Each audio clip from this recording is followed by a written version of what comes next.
खरं तर पत्रकार म्हणजे आपल्या लोकशाहीचा चौथा स्तंभ आहे। तो जर स्तंभ जर ढासळला किंवा त्या स्तंभावर जर हातोडे पडायला लागले तर मला वाटतं हे लोकशाहीला घातक आहे। काल पण कल्याण डोंबिवली महानगरपालिकेमध्ये पत्रकारांच्या बाबतीत स्थायी समिती सभापती मल्लेश शेट्टी यांनी देखील मज्जाव केला सभेला येण्यासाठी। खरं तर पत्रकारांना मज्जाव करायचा काही एक विषय नाहीये, ते जर आले तर ते लोकशाहीच्या माध्यमातून पत्रकारितेच्या माध्यमातून लोकांपर्यंत सर्व गोष्टी पोहोचवत असतात। आता आज पण जे शिंदे गटात जे खासदार गेलेले आहेत नव्याने संजय दिना पाटील, त्यांनी देखील पत्रकारांच्या बद्दल अवाच्य भाषा वापरली। हे निषेधार्ह आहे आणि याचा आम्ही निषेध करतो, परंतु ह्या गोष्टी व्हायला नाही पाहिजेत। पत्रकार हा चौथा स्तंभ आहे। काही पत्रकार समजा चुकीच्या बातम्या देत असतील त्याच्याबद्दल काही नाही, पण सर्व पत्रकारांना गृहीत धरून ह्या गोष्टी करणं हे अतिशय निंदनीय आहे आणि याचा आम्ही सामाजिक कार्यकर्ते म्हणून निषेध व्यक्त करतो। नमस्कार। आज कल्याण डोंबिवली महानगरपालिकेच्या स्थायी समितीच्या बैठकीत काही पत्रकारांना इलेक्ट्रॉनिक मीडिया जे आहेत त्यांना प्रवेश करण्यापासून महापालिकेने मज्जाव केला। या घटनेचा आम्ही जाहीर निषेध करतो।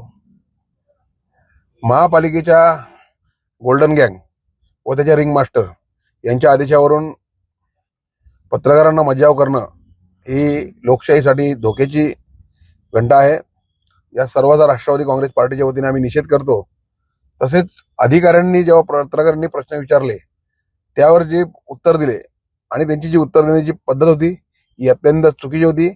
पत्रकारांची या प्रकारचं वर्तन व त्यांना अशा प्रकारची वागणूक देणं हे निंदनीय आहे। आम्ही या घटनेचा निषेध करतो। पत्रकारांचं स्वातंत्र्य अबाधित राहिलं पाहिजे, तरच लोकशाही जिवंत राहील। यानंतर अशी घटना घडली नाही पाहिजे, यासाठी आम्ही आयुक्तांची भेट घेऊन लवकरच आयुक्तांना याबाबत एक पत्र देणार आहोत। आम्ही पुन्हा एकदा या घटनेचा निषेध करतो। मुळात पंतप्रधानच पत्रकारांना उत्तर द्यायला बांधील नाहीत आजपर्यंत, तर त्यांचे जे शागिर्द आहेत त्यांच्या जे तुकड्यांवर पळत आहेत ते कुठून पत्रकारांना किंमत देतील। काल जिथे कल्याण डोंबिवली महानगरपालिकेत स्थायी समिती अध्यक्षांनी पण असाच प्रकार केला।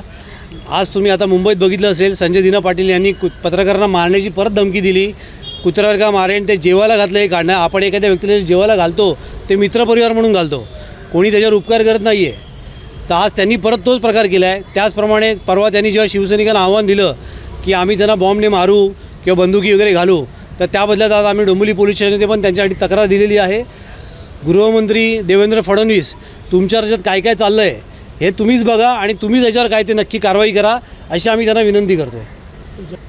साहेब, आमच्या नेत्यांनी परवाच सांगितलं आहे की जर कोण अंगावर घेत असेल शिवसैनिकांना तर आम्ही सगळे उत्तर देऊ। साहेब, आमचं पण उत्तर तेच आहे, जर आमच्या शिवसैनिकांना कोण विनाकारण मारत असेल ना तर आम्ही नक्कीच त्याला उत्तर देणार। बाकी आजही आमचा न्यायालयावर विश्वास आहे म्हणून आज आम्ही पोलिसांमध्ये तक्रार दिलेली आहे। उद्या जर कोण एखाद्या आमच्या शिवसैनिकाला हात लावत असेल तर आम्ही पण त्याला हात लावायला पुढे बघणार नाही। आज आम्ही डोंबिवली पोलीस स्टेशनला तक्रार दिलेली आहे की त्यांनी जो बॉम्ब टाकून घर फोडेन असं जे केलं आहे तर त्यांची चौकशी व्हावी। हे बॉम्ब त्यांनी कुठून आतंकवाद्यांकडून आणले आहेत का? महाराष्ट्रातला तो एक भारताचा खासदार आहे आणि तो अशा प्रकारचा बॉम्बचा उल्लेख करत असेल तर त्याची चौकशी झाली पाहिजे। त्याचप्रमाणे त्यांनी एक सांगितलं की काहीतरी 5 जणांची मर्डर केलेली आहे कोणीतरी, त्यात ते पण होते असं त्यांचं स्वतःच सांगितलं आहे। त्या 5 जणांची मर्डर कोणी दाबली त्याची देवेंद्र फडणवीस साहेबांनी चौकशी करावी आणि लवकरात लवकर त्या गोष्टीचा खुलासा करावा।